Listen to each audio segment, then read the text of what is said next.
If you look at Donald Trump's economic team, and there's a great piece over on Alternet by R.J. Eskow, Richard Eskow, about this, titled American Greed, Trump's economic team is a who's who of what's wrong. And he points out that Trump's team isn't just all white and all male. They are at least 4 and perhaps as many as 6 of the men are billionaires. They range in age from 50 to 74.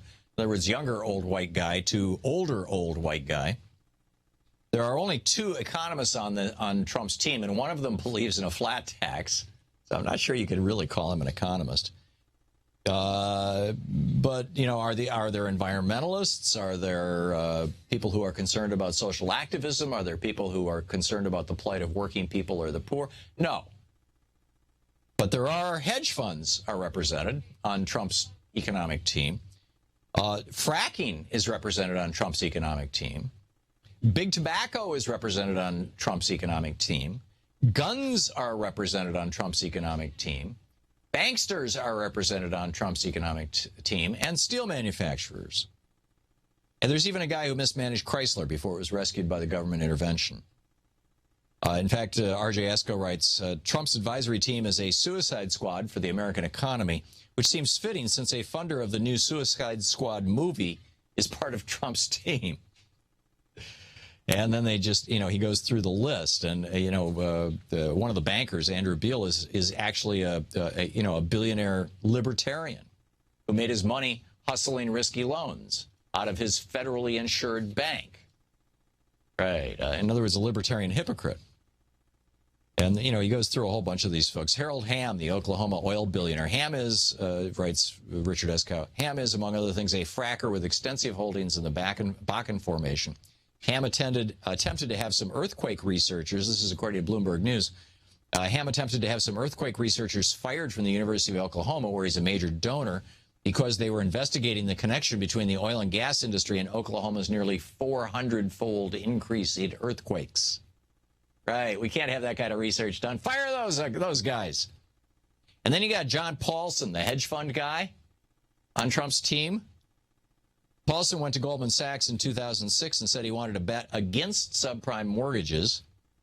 Goldman needed a buyer for those investments, which were then packaged as a collateralized debt obligation, or CDO, called a Bacchus. They did not reveal that Paulson had shorted them by more than $1 billion. In other words, he was betting against this. This is the stuff that was it Carl Levin referred to as the S-word loans.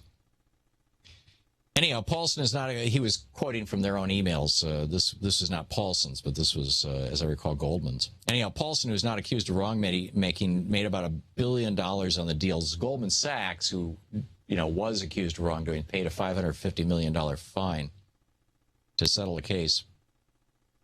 The Wall Street Journal wrote, some investors later would argue that Mr. Paulson's actions indirectly led to the creation of additional dangerous CDO investments, resulting in billions of dollars of additional losses for those who own the CDO slices. Right. So a lot of people got screwed, but Paulson got rich. Hey, it's the new way. It's the all-American way. Who cares about those people who got screwed, right? Hey, they're just, you know, working stiffs. They're just homeowners. Screw them. It's kind of the official Trump, you know, billionaire, right-wing billionaire mantra here in the United States. And big oil. I mean, Harold Hamm is a fracker.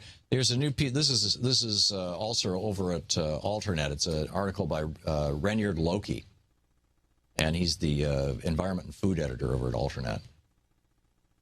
And the headline pretty much says it all. New evidence suggests that big oil didn't borrow Big Tobacco's playbook to lie to the public about climate change. They actually wrote it.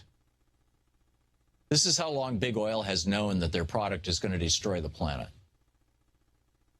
These documents indicate, he writes, that that infamous playbook appears to have actually originated within the oil industry itself. The tactics used by the tobacco industry to downplay the connection between smoking and cancer were eventually deemed to have violated federal racketeering laws by a federal court.